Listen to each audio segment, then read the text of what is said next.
Welcome to Welling for your spiritual well-being and your ministry overflowing. The series is Joy Counter.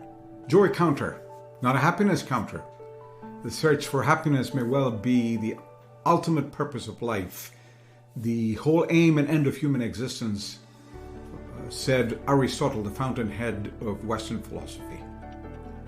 On the eastern side, we have the Dalai Lama who opens his book saying, I believe that the very purpose of our life is happiness. We're all seeking something better.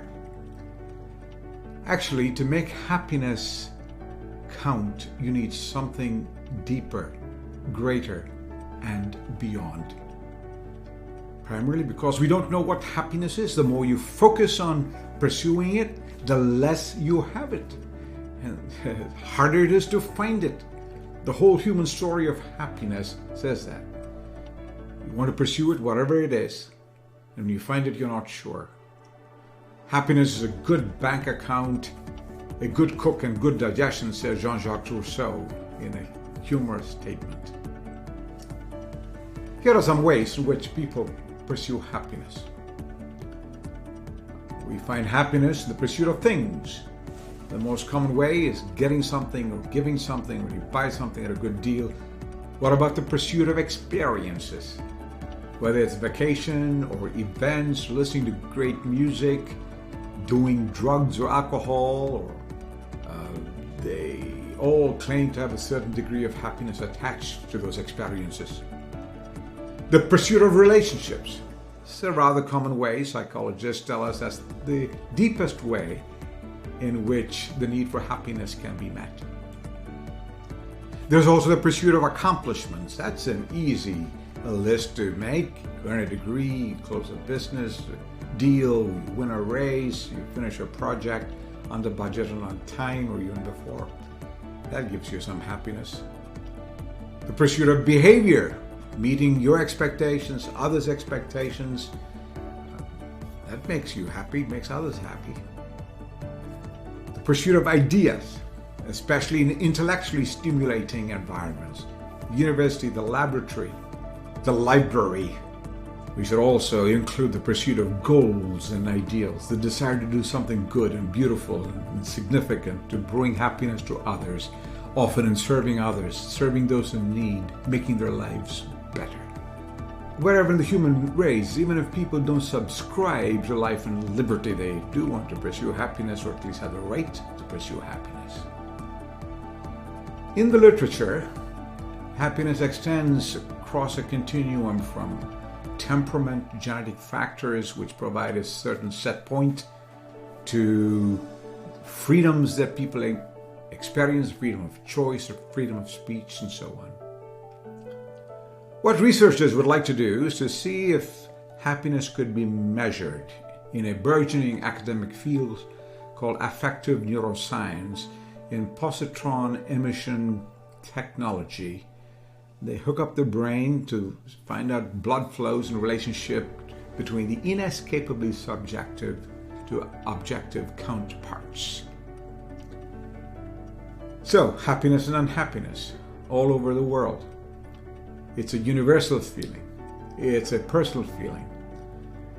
Actually, I was in a country which measures gross national happiness, just like they measure gross domestic product. And that beautiful land, they have a gross national happiness commissioner who's dedicated to measuring happiness. They told me they can really measure unhappiness, but not happiness. Here's the paradox of it all. True happiness can only be found indirectly, not directly. If happiness is a purpose of life and we have to approach it directly, we'll end up being unhappy. And so when all these people tell you you're responsible to create your own happiness and manifest your reality from your inner being, I find them to be extremely frustrated. They confuse conditions with causes. Subjective well-being is a condition.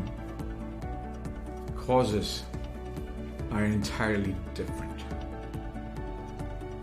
So what is the cause? And I'd like to give you a short word, a solution which is higher, deeper, stronger than happiness.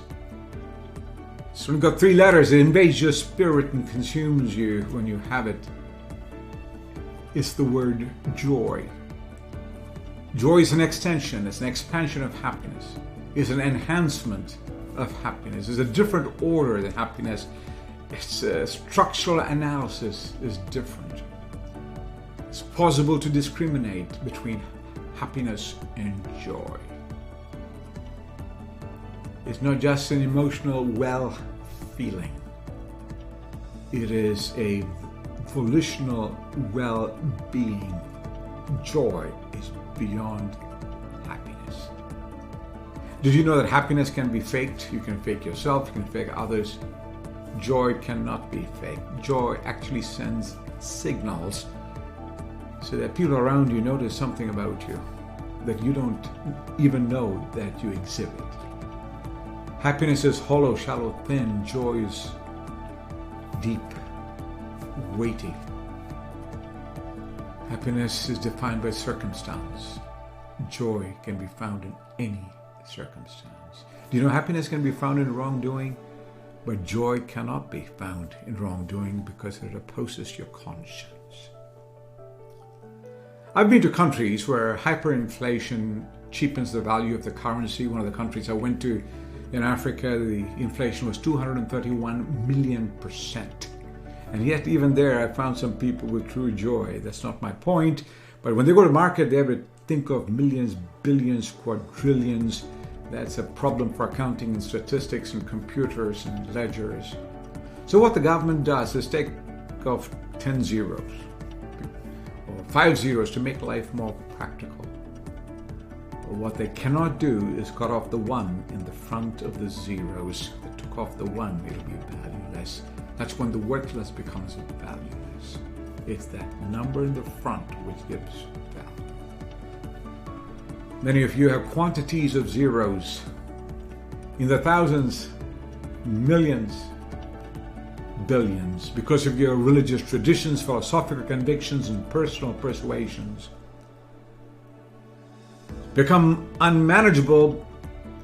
I want you to focus on the 1, the number in the front. What is the number in the front? Or better, who is the 1 in the front?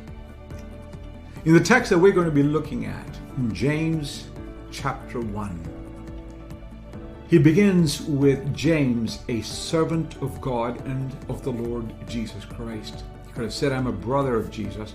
He said, I'm a servant of God and of the Lord Jesus Christ. The 1 in front of all the zeros that are being counted was Jesus, God Jesus. He considered himself a slave of Jesus. In one of the clearest acknowledgments of the deity of Jesus, in full-orbed title, he made himself a brother to the audience to whom he was writing. My brothers and sisters, he says in verse 2, a family matter. I want you to count it all joy.